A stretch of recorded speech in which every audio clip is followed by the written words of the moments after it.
दर्द कौन देले बा बिना बियाह के ये बाछी दर्द कौन लेले बा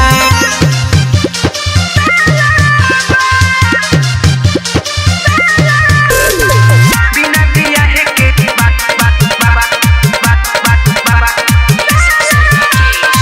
बिना बियाह के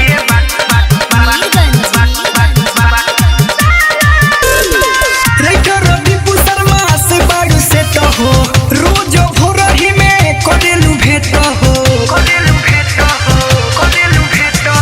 श्री राम रसिया से बाड़ू तू से तो हो रोज भोरही में करेलू भेट हो लागता कि दिल तोहार दूसरा पे रहता धीरे धीरे कौनो जमानी तोहार महता आही माई आही दादा बाड़ू तू करत दर्द कौन दे